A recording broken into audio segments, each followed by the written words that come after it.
Welcome to teachers care academy. Tamil Nadu அரசு நடத்தக்கூடிய போட்டித் தேர்வுகளுக்கான வீடியோ வகுப்புகள் பற்றி நம்ம பார்த்துட்ருக்குறோம். அதில் 1ஆம் வகுப்புலேருந்து 10ஆம் வகுப்பு வரை உள்ள கணித பாடத்திட்டத்தை பற்றி பார்க்க போகிறோம். ஸ்பெசிஃபையாக அதில் பார்த்திங்கன்னா இன்றைக்கி முக்கோணவியல் அப்படிங்கிற டாப்பிக்கை பார்க்க போகிறோம். ஸோ இப்போ நம்ம பார்க்கக்கூடியது பார்த்திங்கன்னா முக்கோணவியல். இப்போ இந்த முக்கோணவியலில் பார்த்தீங்கன்னா செங்கோண முக்கோணம்னா என்ன அப்படின்னு சொல்லிட்டு பார்க்கலாம். செங்கோண முக்கோணம் ஃபஸ்ட்டு எப்படி இருக்கும்?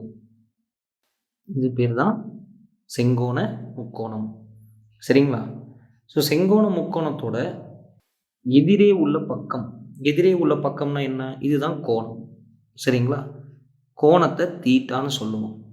இதோட எதிர்பக்கம் தான் எதிரே உள்ள பக்கம். இது பேர் எதிர்பக்கம். சரிங்களா? இந்த எதிர்பக்கத்துக்கு எதிராக இருக்கிறது கூடியது கர்ணம் அப்படின்னு சொல்லுவாங்க. சரிங்களா?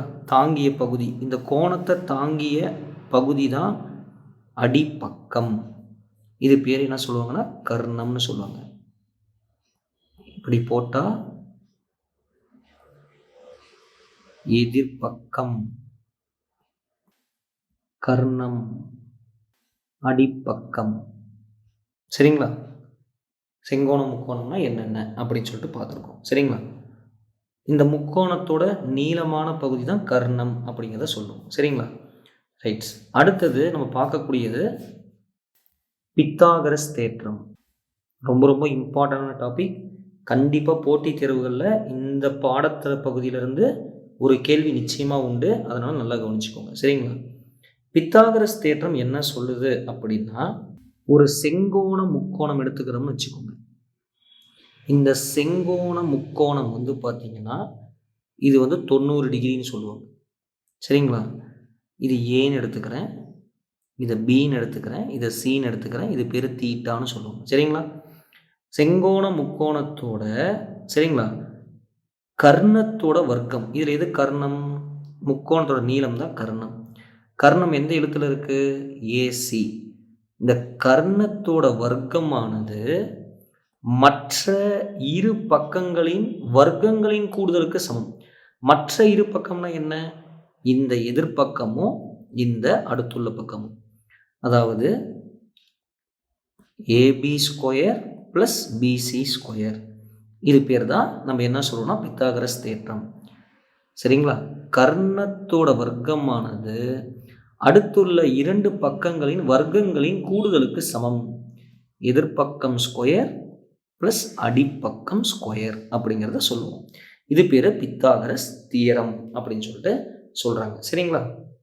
ஸோ இந்த பித்தாகரஸ் தியரத்தை பார்த்தீங்கன்னா நம் அன்றாட வாழ்வில் நிறைய பொருள்களின் வடிவங்கள் செங்கோண முக்கோணத்தை காண முடியும். நம்ம ரெகுலர் லைஃப்பில் பார்த்தீங்கன்னா ஒரு பொருளை யூஸ் பண்ணுறோம்னா கண்டிப்பாக அதில் இந்த என்ன சொல்கிறதுனா இந்த ரைட் ஆங்கிள் ட்ரையாங்கிள் பேஸ் பண்ணி பார்க்க முடியும். இதை பித்தாகரஸ் தியரத்தின் அடிப்படையில் நம்ம பார்க்கலாம்.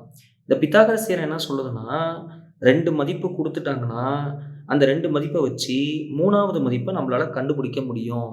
அதுதான் பித்தாகரஸ் தியரத்தோட பயன்பாடு அப்படிங்கிறத சொல்லியிருக்காங்க. சரிங்களா? ரைட்ஸ். அடுத்தது பார்த்தீங்க அப்படின்னா நெக்ஸ்ட்டு முக்கோண விதிகள் அப்படின்னு சொல்லிட்டு சொல்லுவோம். இந்த முக்கோணத்தோட விதிகள் அப்படின்னு சொல்கிறது என்ன சார் அப்படின்னா, இதில் மொத்தம் முக்கோணத்தில் பார்த்தீங்கன்னா விதிகளில் அருங்கோணங்கள் இருக்குது. என்னெல்லாம் அருங்கோணங்கள் இருக்குது சார் அப்படின்னு சொல்லிட்டு பார்த்தீங்கன்னா லிசன் பண்ணுங்கள். என்னெல்லாம் அருங்கோணங்கள் இருக்குன்னா, 1 சைன் தீட்டா, 2வது 1 காஸ் தீட்டா, 3வது 1 டேன் தீட்டா. சரிங்களா? இந்த விதி என்ன சொல்லுதுங்க சார் அப்படின்னா, சைன் தீட்டாவோட விதி என்ன சொல்லுதுன்னா, எதிர்பக்கம் டிவைட் பை கர்ணம். சரிங்களா? காஸ் தீட்டா என்ன சொல்லுதுன்னா, அடுத்துள்ள பக்கம் பை கர்ணம். டேன் தீட்டா என்ன சொல்லுதுன்னா, எதிர்பக்கம் பை அடுத்துள்ள பக்கம் அப்படிங்கிறத சொல்லுது. சைனுக்கு சொந்தக்காரர் அதாவது ஆப்போசிட் யாருன்னு சொல்லிட்டு பார்த்தீங்கன்னா கொசிக்கன் தீட்டா. சைனுக்கு அப்படியே ஆப்போசிட். அப்போ இதோடைய ஃபார்முலா என்ன வரும் அப்படின்னா, இதுக்கு அப்படியே தலைகீழி, சைனோட தலைகீழி என்னவோ அதுதான். அது என்னது? கர்ணம் பை எதிர்பக்கம். காஸ் தீட்டாவோட சொந்தக்காரர் யாருன்னு பார்த்தீங்கன்னா சீக்கன் தீட்டா. அப்படி இதோட தலைகீழி என்ன பண்ணுவீங்க? கர்ணம் பை அடுத்துள்ள பக்கம். டேன் தீட்டாவோட சொந்தக்காரர் யாருன்னு பார்த்தீங்கன்னா காட் தீட்டா. அது என்ன சொல்லுவீங்க அப்படின்னா அடுத்துள்ள பக்கம் பை எதிர்பக்கம் அப்படிங்கிறத சொல்லுவோம். சரிங்களா? இதன் அடிப்படையில் இப்போ நம்ம புத்தகத்தில் இருக்கக்கூடிய கணக்குகளை பார்க்க போகிறோம். புத்தகத்தில் வினா எண் 1. இந்த வினா எண் 1ல் என்ன கொடுத்துருக்காங்கன்னா, கொடுக்கப்பட்ட படத்தில் உள்ள அளவுகளுக்கு தீட்டாவை பொறுத்து சைன் தீட்டா, காஸ் தீட்டா மற்றும் டேன் தீட்டா விகிதங்களை கணக்கிடு அப்படிங்கிறத சொல்லியிருக்கிறாங்க. சரிங்களா? இப்போ நம்மளுக்கு என்னங்க சார் டயக்ராம் கொடுத்துருக்காங்க? உங்கள் புக்கில் பார்த்தீங்கன்னா தெரியும். நீங்கள் எல்லோரும் புக்கு கையில் வச்சுருப்பீங்க. இது 37, இது 12, இது என்ன அப்படின்னா 35. இந்த படத்தில் ரொம்ப முக்கியம் பார்த்தீங்கன்னா இந்த கோணம் தான். கோணம் இங்கே கொடுத்துருக்காங்க தீட்டான்னு. கோணம் எங்கே இருக்கோ அதோடைய ஆப்போசிட்டில் இருக்கிறது தான் எதிர்பக்கம். சரிங்களா? அதுக்கு கீழே இருக்கிறது என்னது? அடுத்துள்ள பக்கம். இது என்னது? கர்ணம் அப்படிங்கிறது தெரிஞ்சு போச்சு. சரிங்களா? நம்மளை என்னெல்லாம் கேட்டிருக்காங்க சார் அப்படின்னு சொல்லிட்டு பார்த்தீங்கன்னா சைன் தீட்டா கொஸ்டினில் கேட்டிருக்காங்க.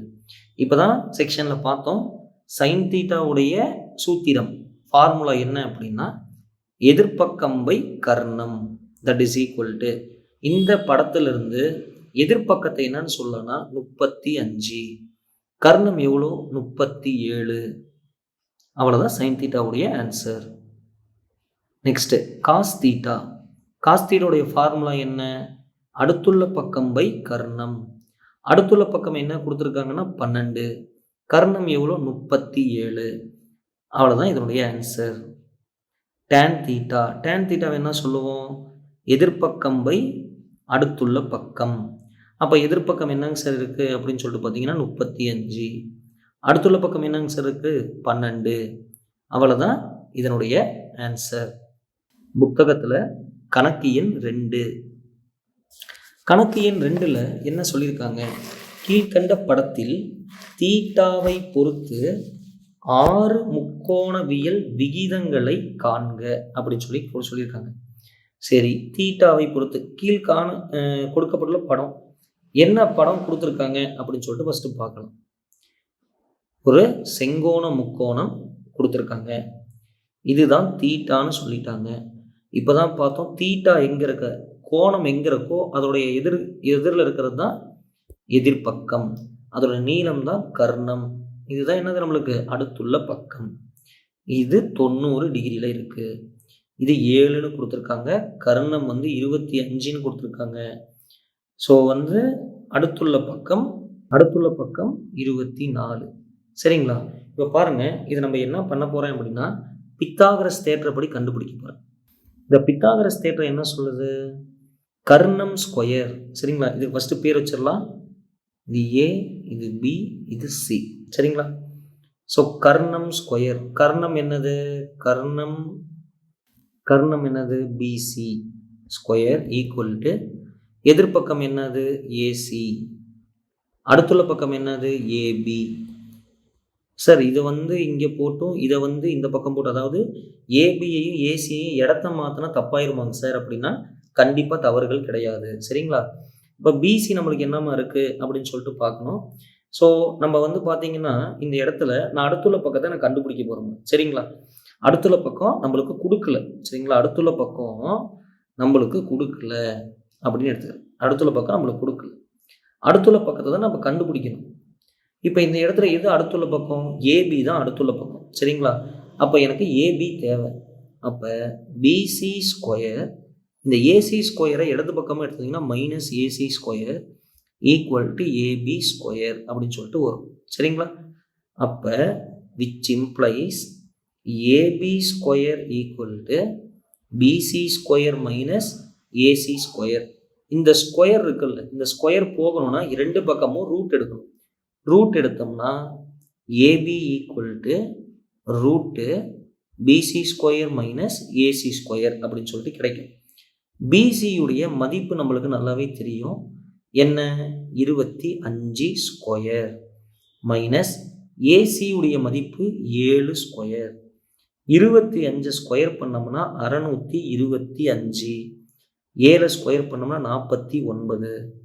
அப்போ ரூட்டு 576. 576க்கு ரூட் எடுத்தோம்னா எவ்வளோ? 24ஐயும் 24ஐயும் பெருக்குனா 576. சரிங்களா? That is equal to answer என்ன இருக்குன்னா 24 ஏபி. அப்போ ஏபியுடைய மதிப்பு 24ன்னு நம்ம கண்டுபிடிச்சிட்டோம். சரிங்களா? அடுத்தது நான் என்ன பண்ண போகிறேன் அப்படின்னு சொல்லிட்டு பார்த்தீங்கன்னா சைன் தீட்டா. சைன் தீட்டாக்கு என்ன ஃபார்முலா சொன்னோம்? எதிர்பக்கம் பை கர்ணம். ரைட். அப்போ எதிர்பக்கம் என்ன கிடைச்சிருக்கு அப்படின்னு சொல்லிட்டு பார்க்கணும். எதிர்பக்கம் என்ன? 7. கர்ணம் என்ன? 25. அப்போ 7/25. அடுத்தது காஸ் தீட்டா. காஸ் தீட்டா என்ன? அடுத்துள்ள பக்கம் பை கர்ணம். அப்போ அடுத்துள்ள பக்கம் என்ன? 24. கர்ணம் எவ்வளோ? 25. அப்போ 24/25. அடுத்தது tan தீட்டா ஈக்குவல் டு எதிர்பக்கம் பை அடுத்துள்ள பக்கம். எதிர்பக்கம் எவ்வளோ? 7. அடுத்துள்ள பக்கம் எவ்வளோ? 24. அப்போ 7/24. சைனுக்கோட சொந்தக்காரர் யார்? கொசிக்கன் தீட்டா. அப்போ அதுக்கு என்ன ஃபார்முலா? Karnam by எதிர்பக்கம். அப்போ எவ்வளோ வரும்? 25/7. அடுத்தது காஸ் தீட்டாவோட சொந்தக்காரர் சீக்கன் தீட்டா. அதுக்கு என்ன வரும்? கர்ணம் பை அடுத்துள்ள பக்கம். அப்போ 25/24. டேன் தீட்டானா ஆப்போசிட்டு காட் தீட்டா. அப்போ அது என்ன வரும்? அடுத்துள்ள பக்கம் பை எதிர்பக்கம். அப்போ 24/7 அப்படின்னு சொல்லிட்டு கிடைச்சிருக்கும். நம்மளை என்ன கேட்டிருக்காங்க? 6 முக்கோணவியல் விதிகள் கேட்டிருந்தாங்களா? 6 முக்கோணவியல் கண்டுபிடிச்சாச்சு. சரிங்களா? 1 2 3 4 5 6 6மே கண்டுபிடிச்சாச்சு. நெக்ஸ்ட் கணக்கு பார்க்கலாம். கணக்கு எண் 3. tan A, அதாவது tan A ஈக்குவல் டு 2/3 எனில் மற்ற முக்கோணவியல் விதிகளை காண்க அப்படின்னு சொல்லிட்டு கொடுத்துட்டாங்க. இது ரொம்ப முக்கியம். என்ன தெரியுங்களா? இப்போ நம்மளுக்கு tan தீட்டாக்கு ஃபார்முலா 3 என்னது? எதிர்பக்கம் பை அடுத்துள்ள பக்கம் அப்படின்னு சொல்லிட்டு tan தீட்டாக்கு தெரியும். சரிங்களா? தீட்டாக்கு பதில் தான் இங்கே ஏ கொடுத்துருக்காங்க. சரிங்களா? ஒன்றும் பிரச்சனை இல்லை. அப்போ நம்ம என்ன பண்ணிக்கலாம்னா இதுக்கு பதிலாக ஏன்னு கூட போட்டுக்கலாம். இதுக்கு பதிலாக ஏன்னு கூட போட்டுக்கலாம். அப்போ என்ன கொடுத்துருக்காங்க? 2/3. எதிர்பக்கம் 2, அடுத்துள்ள பக்கம் 3. இப்போ நான் என்ன பண்ணுறேன்னா ஒரு செங்கோண முக்கோணம் வரைகிறேன். ஒரு செங்கோண முக்கோணம் வரைஞ்சி இதுக்கு தீட்டான்னு பேர் வைக்கிறேன். தீட்டாவோட ஆப்போசிட் இருக்கிறது எதிர்பக்கம். நீளம் கர்ணம். அதுக்கு கீழே இருக்கிறது அடுத்துள்ள பக்கம். எதிர்பக்கம் எவ்வளோ? 2ன்னு கொடுத்தாச்சு. அடுத்துள்ள பக்கம் 3ன்னு கொடுத்தாச்சு. கர்ணம் எனக்கு தெரியாது. அப்போ கர்ணத்தை நான் கண்டுபிடிக்கணும். இதுக்கு நான் பேர் வைக்கிறேன். இதுக்கு ஏன்னு வைக்கிறேன், இதுக்கு பின்னு வைக்கிறேன், இதுக்கு சின்னு வைக்கிறேன். அப்போ எனக்கு வந்து பார்த்தீங்கன்னா கர்ணம் ஸ்கொயர்னு சொல்லுவோமா? அப்போ அந்த கர்ணம் ஸ்கொயர் என்னது? AC square equal to AB square plus BC square.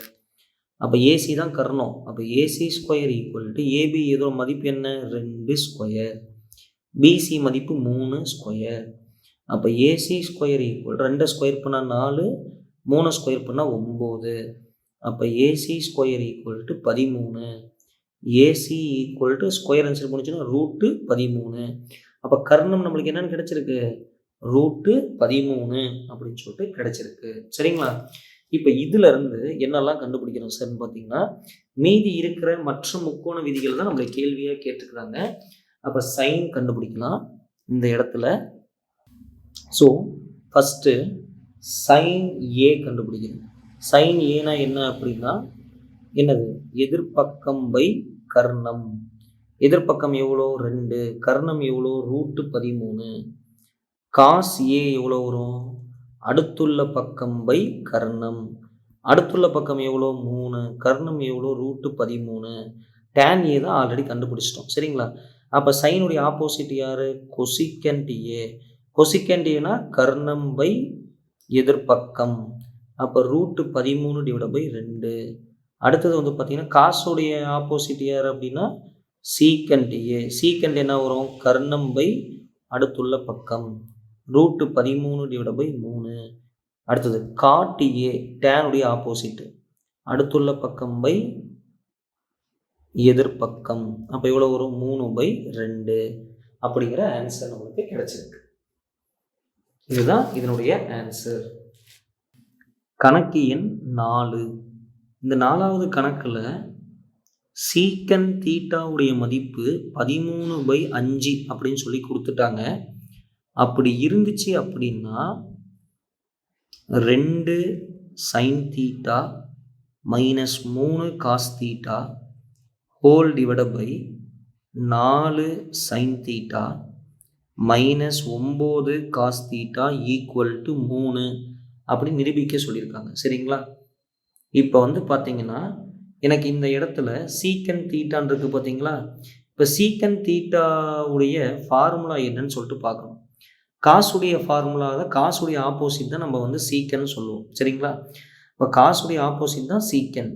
அப்போ இதோடைய ஃபார்முலா என்ன வரும் அப்படின்னா கர்ணம் பை அடுத்துள்ள பக்கம் அப்படிங்கிறத நம்ம சொல்லுவோம். இப்போ ஒரு ரைட் ஆங்கிள் ட்ரையாங்கிள் வரைகிறேன். இந்த ரைட் ஆங்கிள் ட்ரையாங்கிளில் இதுதான் தீட்டா. தீட்டாக்கு ஆப்போசிட் எதிர்பக்கம், இது கர்ணம், இது அடுத்துள்ள பக்கம். அப்போ கர்ணம் எவ்வளோ கொடுத்துருக்காங்க அப்படின்னா 13ன்னு கொடுத்துட்டாங்க. அடுத்துள்ள பக்கம் எவ்வளோன்னு கொடுத்துட்டாங்கன்னா 5 அப்படின்னு சொல்லி கொடுத்துருக்காங்க. எதிர்பக்கம் எனக்கு தெரியாது. அப்போ எதிர்பக்கம் தெரிஞ்சுக்கிறதுக்காக நான் இந்த இடத்துல என்ன யூஸ் பண்ணுறேன் அப்படின்னா பித்தாகரஸ் தேற்றத்தை யூஸ் பண்ணுறேன். பித்தாகரஸ் என்ன சொல்லுது? அதாவது கர்ணம் ஸ்கொயர் ஈக்குவல் டு எதிர்பக்கம் ஸ்கொயர் ப்ளஸ் அடுத்துள்ள பக்கம் ஸ்கொயர். இதுதான் பித்தாகரஸ் தியரம் சொல்லுது. சரிங்களா? இப்போ நான் என்ன பண்ண போகிறேன்னா இதோடைய மதிப்பு 13 அப்படின்னு சொல்லி கொடுத்தாச்சு. எனக்கு எதிர்பக்கம் தெரியாது, அடுத்துள்ள பக்கம் தான் தெரியும். இப்போ நான் என்ன பண்ண போகிறேன்? 13 ஸ்கொயர், இந்த 5 ஸ்கொயர் இந்த பக்கம் எடுத்ததுன்னா minus 5 square equal to AB square. இது 169, இது 25 ஈக்குவல் டு ஏபி ஸ்கொயர். இப்போ 169ல் 25 போச்சுன்னா 144 ஈக்குவல் டு ஏபி ஸ்கொயர். அப்போ இது எவ்வளோ சொல்லலாம்னா 12 ஸ்கொயர்னு சொல்லலாம். சரிங்களா? ஏபி ஸ்கொயர் ரெண்டு பக்கமும் ரூட் எடுத்துட்டோம்னா விச் இம்ப்ளைஸ் ஏபியுடைய மதிப்பு 12 அப்படின்னு சொல்லிட்டு தெரிஞ்சிருச்சு. சரிங்களா? ஏபியுடைய மதிப்பு 12 அப்படின்னு சொல்லிட்டு நம்மளுக்கு தெரிஞ்சிருச்சு. இப்போ இங்கே என்னது? எதிர்பக்கம் 12. இப்போ கேள்வியில் வந்து பார்த்தீங்கன்னா நிரூபிக்கக்கூடியதில் சைன் தீட்டான்னு இருக்குங்களா? இப்போ சைன் தீட்டாவுடைய ஃபார்முலா என்னென்னா எதிர்பக்கம் பை கர்ணமா? எதிர்பக்கம் என்னென்னு கண்டுபிடிச்சோம்? 12ன்னு கண்டுபிடிச்சிருக்கோம். கர்ணம் 13ன்னு கண்டுபிடிச்சிருக்கோம். அப்புறம் நிரூபிக்கப்பட வேண்டியதில் காஸ் தீட்டா ஒன்று இருக்குங்களா? காஸ் தீட்டா என்ன? அடுத்துள்ள பக்கம் பை கர்ணம். அடுத்துள்ள பக்கம் எவ்வளோ? 15. கர்ணம் எவ்வளோ? 13. சரி, ஓகே. நான் என்ன பண்ணுறேன்னா இடது பக்கத்தை எடுத்துக்கிறேன். இடது பக்கத்தில் என்ன இருக்குது அப்படின்னா 2 sine theta minus 3 cos theta whole divided by 4 sine theta minus 9 cos theta அப்படின்னு சொல்லிட்டு இருக்குது. ஈக்குவல் டு 2 பெருக்கல் சைன் தீட்டா வந்து 12/13ன்னு கண்டுபிடிச்சி வச்சுருக்கோம். பக்கத்தில் மைனஸ் இருக்குது. 3 பெருக்கல் காஸ் தீட்டாவுக்கு 15/13ன்னு கண்டுபிடிச்சி வச்சுருக்கோம். ஹோல் டிவைடட் பை 4 பெருக்கல் 12/13 மைனஸ் 9 பெருக்கல் 15/13ன்னு கண்டுபிடிச்சி வச்சுருக்கோம். இப்போ நான் என்ன பண்ண போகிறேன் அப்படின்னா இந்த இடத்துல இது ரெண்டையும் பெருக்கிட்டேன் அப்படின்னா 24/13 மைனஸ் இது ரெண்டையும் பெருக்கினேன் அப்படின்னா எனக்கு கிடைக்கக்கூடியது என்னன்னு சொல்லிட்டு பார்க்கணும். ஒரு சின்ன மிஸ்டேக் ஆயிடுச்சு. அடுத்துள்ள பக்கம் வந்து 5. இந்த மாதிரி கேர்லெஸ் மிஸ்டேக் மட்டும் வரக்கூடாது, கொஞ்சம் பார்த்துக்கோங்க. சரிங்களா? அடுத்துள்ள பக்கம் 5. அப்போ நம்ம மல்டிப்ளை பண்ணோம்னா என்ன வரும் அப்படின்னு சொல்லிட்டு பார்த்தீங்கன்னா 15/13 ஹோல் டிவைடட் பை 12யும் 4யும் பெருக்குனா 48/13 மைனஸ் 9 5 45/13 ஈக்குவல் டு தொகுதி பகுதி பகுதி ஒரே மாதிரி இருந்தால் தொகுதியை கூட்டிக்கலாம். அப்போ எவ்வளோ 24 minus 15 divide by 13 whole divide by 48 minus 45 divide by 13 that is equal to 24 minus 15 இந்த 13 என்ன ஆயிரும் கேன்சல் ஆயிரும். 24 மைனஸ் 15 9 டிவைட் பை 48 மைனஸ் 45 3 இது ரெண்டையும் அடித்தோம்னா that is equal to 3. So நம்மளுக்கு என்ன கிடைச்சிருக்கு RHS அப்படின்னு சொல்லிட்டு கிடைச்சிருக்கு. அவ்வளோதான் இதனுடைய ஆன்சர். அடுத்தபடியாக நம்ம என்ன பார்க்க போகிறோம் அப்படின்னா கோணங்கள், அதாவது கோணங்களின் முக்கோணவியல் விகிதங்கள் அப்படின்னு சொல்லிட்டு இந்த டாப்பிக்கை பார்க்க போகிறோம். இது ரொம்ப ரொம்ப இம்பார்ட்டண்டான டாபிக், நல்லா கவனிச்சிங்க சரிங்களா. கோணங்கிறது எதை குறிக்கும்? தீட்டாவை குறிக்கக்கூடியது தான் கோணம் அப்படிங்கிறத நம்ம சொல்லுவோம். மொத்தம் எனக்கு இந்த தீட்டாவில் என்னெல்லாம் இருக்குது அப்படின்னு சொல்லிட்டு பார்த்தீங்கன்னா 0 டிகிரி இருக்குது சரிங்களா, அப்புறம் 30 டிகிரி இருக்குது, அப்புறம் 45 டிகிரி இருக்குது, அப்புறம் 60 டிகிரி இருக்குது, அப்புறம் 90 டிகிரி இருக்குது. மொத்தம் 360 டிகிரி வரை இருக்குது. ஆனால் நம்ம பேசிக்காக தெரிஞ்சுக்கிறது இது நல்லா ரொம்ப மைன்யூட்டாக தெரிஞ்சுக்கணும் சரிங்களா. இப்போ இது பார்த்தீங்கன்னா நிறைய பேர் ஞாபகம் வச்சுக்கிறதுக்கு தயங்குவாங்க. ரொம்ப ஈஸியாக ட்ரிக்ஸோடு சொல்லித்தரேன், கவனிச்சிக்கலாம் சரிங்களா. இப்போ நம்ம என்ன பண்ண போகிறோம்னா சைன் தீட்டா கண்டுபிடிக்க போகிறோம், காஸ் தீட்டா கண்டுபிடிக்க போகிறோம், டேன் தீட்டா கண்டுபிடிக்க போகிறோம் சரிங்களா. இப்போ மொத்தம் பார்த்தீங்கன்னா எனக்கு 4 வேல்யூஸ் இருக்குது சரிங்களா. 4 வேல்யூஸ்னால் என்னங்க சார் அப்படின்னு பார்த்தீங்கன்னா இது பார்த்தீங்கன்னா 0, இது 1 2 3 4 வேல்யூஸ் இருக்கா. டோட்டல் வேல்யூ 4 வேல்யூனால 4ஆல் டிவைட் பண்ணுறேன், எல்லாத்துக்குமே ரூட் எடுக்கிறேன். 0வால் எதை டிவைட் பண்ணாலும் 0 தான், 0க்கு ரூட் எடுத்தாலும் 0 தான். 1க்கு ரூட் எடுத்தால் 1, 4க்கு ரூட் எடுத்தால் 2. இதை எப்படி எழுதலாம்னா √2/2ன்னு எழுதலாம். இந்த 2ஐ எப்படி எழுதலாம் அப்படின்னா √2 எழுதலாம். இது எப்படி எழுதலாம் √2 ஒரு √2 கேன்சல் ஆச்சுன்னா இது ஆன்சர் 1/√2. அடுத்தது இது √3, 4க்கு ரூட் எடுத்தால் 2, இதோடைய ஆன்சர் 1. அதாவது இதோடைய ஆன்சர் 0, இது 1/2, இது 1/√2, இது √3/2, இது 1. ரொம்ப ஈஸியாக இது நம்ம ஞாபகம் வச்சுக்கலாம். இப்போ காசு தானே, அப்போ என்ன பண்ணுவோம், எல்லாரும் சொல்கிற மாதிரி தலைகீழியே எழுதுவோம். 1 எடுத்து இங்கே ஃபஸ்ட்டு போட்டுக்கணும், இங்கே √3/2, இங்கே 1/√2, இங்கே 1/2, இங்கே என்ன ஆயிரும் 0.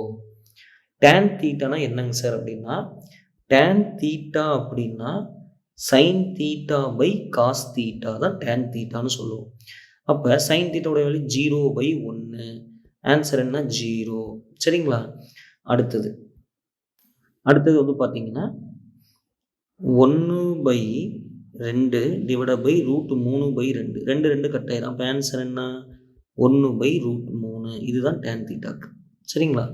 அடுத்தது √2 கேன்சல் ஆயிரும், அப்போ 1, இங்கே 2 கேன்சல் ஆயிரும், இதுக்கு √3. இது வரையறுக்கப்படவில்லைன்னு சொல்லுவாங்க. அது பேர் என்ன சொல்லுவாங்கன்னா நாட் டிஃபைன்டுன்னு சொல்லுவாங்க சரிங்களா.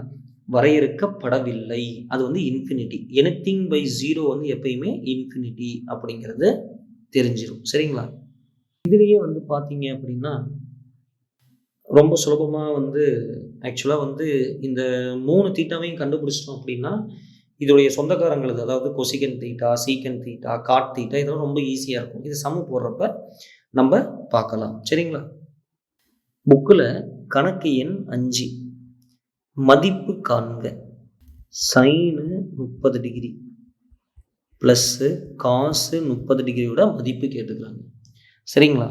இப்போ எப்படி எழுதலாம், சைனு 30 டிகிரி ப்ளஸ்ஸு காசு 30 டிகிரி ஈக்குவல் டு சைன் 30னா என்னங்க சார் அப்படின்னு சொல்லிட்டு பார்த்தீங்கன்னா 0க்கு அப்புறம் தான் 30, 30னா 1, அதாவது 0 1ன்னு போட்டோம் மேலே, டிவைட் பை 4, ரூட் எடுப்போம். 1க்கு ரூட் எடுத்தால் 1, 4க்கு ரூட் எடுத்தால் 2. அப்போ சைனுடைய வேல்யூ 30 டிகிரியோட வேல்யூ 1/2. காசு 30 டிகிரி தலைகீழாக போடுவோம், அது √3/2. அதாவது முன்னாடி டேபிள் நான் சொல்கிறதெல்லாம் ஞாபகம் வச்சிருந்து போட்டிங்கன்னா கண்டிப்பாக டேபிள் வந்து மனப்பாடமாக உங்களுக்கு இருக்கும். அதில் எந்த தடங்களும் கிடையாது. இப்போ டினாமினேட்டர் சேமாக இருந்தால் நியூமரேட்டர் ஆட் பண்ணுவோமா? ஆட் பண்ணால் நம்மளுக்கு என்ன வரும்? 1 + √3 / 2 அப்படிங்கிற ஆன்சர் வரும்.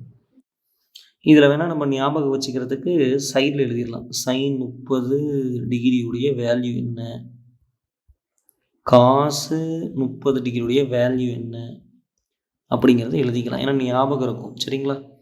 கணக்கு எண் 6 என்ன கொடுத்துருக்காங்கன்னா மதிப்பு காண்க. மதிப்பு காண்க. tan 60 degree into cot 60 degree. சரி, இந்த மாதிரிலாம் புள்ளி வச்சாங்கன்னா பெருக்கல் இருக்கிறது அர்த்தம். சரிங்களா? சரி, இப்போ என்ன பண்ணலாம்? tan 60 டிகிரியுடைய மதிப்பு என்னன்னு பார்த்தீங்கன்னா √3.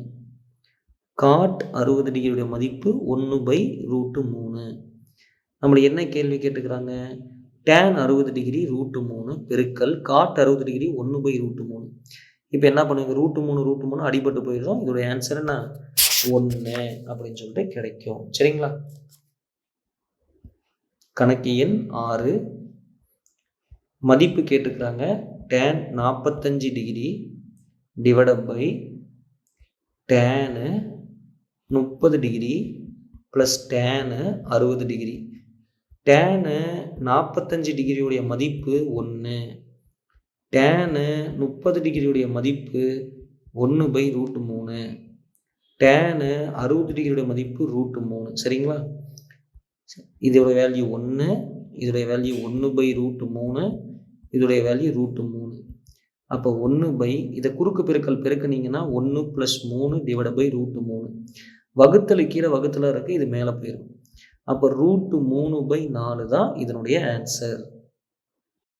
கணக்கு எண் 8 மதிப்பு காண்க. sin square 45 degree plus cos square 45 degree. சரிங்களா? இப்போ நம்மளுக்கு என்ன மெயினாக தெரியணும் அப்படின்னா sin 45 டிகிரியுடைய மதிப்பு தெரியணும். அது 1/√2. அதே போல் cos 45 டிகிரியுடைய மதிப்பு 1/√2. சரிங்களா?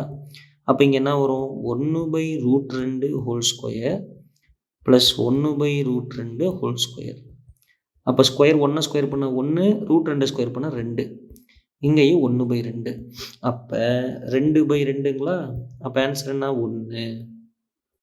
இதுதான் இதனுடைய ஆன்சர். ரைட். அடுத்த கணக்கு. கணக்கு எண் 9 காண்க. என்ன காண்கன்னு கேட்டுக்கிறாங்கன்னா கொடுத்துருக்கிறது cos θ plus sin 45 degree plus sin 30 degree into sin 90 degree minus cos 45 degree plus cos 60 டிகிரியுடைய மதிப்பு என்னன்னு பார்க்கணும். இப்போ இந்த இடத்துல சைன் வந்து பார்த்தீங்கன்னா இந்த இடத்துல ஆக்சுவலாக இது cos θ கிடையாது, cos 0. சரிங்களா? நம்மளுக்கு முதல்ல மதிப்பெல்லாம் தெரியணும்ப்பா, ரொம்ப முக்கியம். cos 0 மதிப்பு என்ன? 1. sin 45 டிகிரியுடைய மதிப்பு என்னன்னு வந்து பார்த்தீங்கன்னா 1/√2. sin 30 டிகிரியுடைய மதிப்பு வந்து பார்த்தீங்கன்னா 1/2. sin 90 டிகிரியுடைய மதிப்பு வந்து பார்த்தீங்கன்னா 1. cos 45 டிகிரியுடைய மதிப்பு வந்து பார்த்தீங்கன்னா 1/√2. cos 60 டிகிரியுடைய மதிப்பு வந்து பார்த்தீங்கன்னா 1/2ன்னு சொல்லுவோம். சரிங்களா? இதை தான் கொண்டு போய் சப்ஸ்டியூட் பண்ண போகிறோம். சரி, பிரதியிட போகிறோன்னு சொல்லுவாங்க. சரிங்களா? இது 1, இது 1/√2, இது 1/2. sin 90 1, 1/√2, 1/2 அப்படின்னு சொல்லிட்டு கிடைக்கும். இப்போ நம்ம இங்கே என்ன பண்ண போகிறோம் அப்படின்னா இந்த 2√2 எல்சிஎம் எடுக்க போகிறோம். சரிங்களா? இங்கே 2√2 எல்சிஎம் எடுக்க போகிறோம். அப்போ 2√2 எல்சிஎம் எடுத்தோம்னா இங்கே எனக்கு 2 இல்லை. அப்போ மேலேயும் கீழேயும் 2ஆல் பெருக்கணும்னு அர்த்தம். ப்ளஸ் இங்கே √2 இல்லை. அப்போ என்ன பண்ணுவோம்? மேலேயும் கீழேயும் √2ஆல் பெருக்கணும்னு அர்த்தம். சரிங்களா? அதே போல் தான் இங்கேயும் 1 - 2 / 2√2 ப்ளஸ் √2 / 2√2. சரிங்களா? இப்போ என்ன பண்ணலாம் அப்படின்னா 1 + பகுதி ஒரே மாதிரி இருந்தால் தொகுதியை கூட்டிக்கோங்க. 2 + √2 2 √2. இங்கே 1 மைனஸ் 2 + √2 டிவைட் பை 2 √2. இப்போ என்ன பண்ணணும் அப்படின்னா இதை குறுக்கு பெருக்கல் பெருக்குங்க. இதை குறுக்கு பெருக்கல் பெருக்குனீங்கன்னா என்ன வரும் அப்படின்னு சொல்லிட்டு பார்க்கணும். இந்த குறுக்கு பெருக்கல் பெருக்குனீங்கன்னா 2 √2 ப்ளஸ் 2 + √2 டிவைட் பை 2 √2. இங்கே 2 √2 மைனஸ் 2 ப்ளஸ் √2 டிவைட் பை 2 √2 அப்படின்னு சொல்லிட்டு கிடைக்கும். சரிங்களா? அப்போ இங்கே என்ன வரும்? இங்கே 2 √2 இருக்குது, இங்கே ஒரு √2 இருக்குது. அப்போ 3 √2 plus 2 divide by 2 √2 minus into 2 √2 இருக்குங்களா? 2 √2லேருந்து இதையும் கூட்டிங்கன்னா 3 √2 மைனஸ் 2 டிவைட் பை 2 √2 அப்படின்னு சொல்லிட்டு கிடைக்கும். சரி, இப்போ என்னங்க சார் பண்ணலாம் அப்படின்னு சொல்லிட்டு பார்த்தீங்கன்னா இதை வந்து பெருக்கணும். எப்படி பெருக்கணும்? 3 3 9. இது பாருங்கள், இந்த 3ஐயும் இந்த 3ஐயும் பெருக்குனீங்கன்னா 9 பெருக்கல் இந்த √2ஐயும் இந்த √2ஐயும் பெருக்குனீங்கன்னா 2. இந்த ப்ளஸ்ஸையும் மைனஸையும் பெருக்குனீங்கன்னா மைனஸு. 2ஐயும் 2ஐயும் பெருக்குனா 4 டிவைட் பை இந்த இடத்துல பார்த்தீங்கன்னா 2 2 4ங்களா? √2ஐயும் பெருக்குனீங்கன்னா 2. தட் இஸ் ஈக்குவல் டு இப்போ பாருங்கள் பெருக்கல்ல தானே இருக்குது. அப்போ என்ன பண்ணலாம்? இந்த 2ஐயும் இந்த ஆக்சுவலாக இது வந்து 2 இருக்குங்களா? 18 மைனஸ் 4 டிவைட் பை 8 அப்படின்னு சொல்லிட்டு வரும். சரிங்களா? 18ல் 4 போச்சுன்னா எவ்வளோன்னு பார்க்கணும். 18ல் 4 போச்சுன்னா எவ்வளோ? 14/8. இது ரெண்டையும் அடித்தோம்னா நம்மளுக்கு கிடைக்கக்கூடிய ஆன்சர் 7/4 அப்படிங்கிறது கிடைக்கும். இதுதான் இதனுடைய ஆன்சர். பொறுமையாக பாருங்கள், கண்டிப்பாக புரியும். அடுத்த கணக்கு எண் 10. Sine square 30 degree minus 2 cos cube 60 degree plus 3 tan power 4 45 degree. இப்போ சைன் 30 மதிப்பு பார்த்தீங்கன்னா 1/2 ஸ்கொயர் மைனஸ் 2 இதுக்கு 1/2 கியூப் காஸ் 60 டிகிரியுடைய வேல்யூ 1/2 tan 45 டிகிரியுடைய வேல்யூ 1. இதை ஸ்கொயர் பண்ணிங்கன்னா 1 ஸ்கொயர் பண்ணால் 1, 2 ஸ்கொயர் பண்ணால் 4 மைனஸ் 2 இன்ட்டு 1 கியூப் பண்ணால் 1, 2 கியூப் பண்ணால் 8 ப்ளஸ் 3. சரிங்களா? 2ஐயும் 8ஐயும் அடிப்பட்டுச்சுன்னா நம்மளுக்கு இந்த இடத்துல 1/4 ப்ளஸ் 3. 1/4 1/4 கேன்சல் ஆனிச்சுன்னா எனக்கு கிடைக்கக்கூடிய ஆன்சர் 3. இதோட இந்த டாபிக் முடியுது. நெக்ஸ்ட் கிளாஸில் நிரப்பு கோணங்களுக்கான முக்கோண விகிதங்கள் பற்றி அடுத்த வீடியோ வகுப்புகளை சந்திக்கலாம்.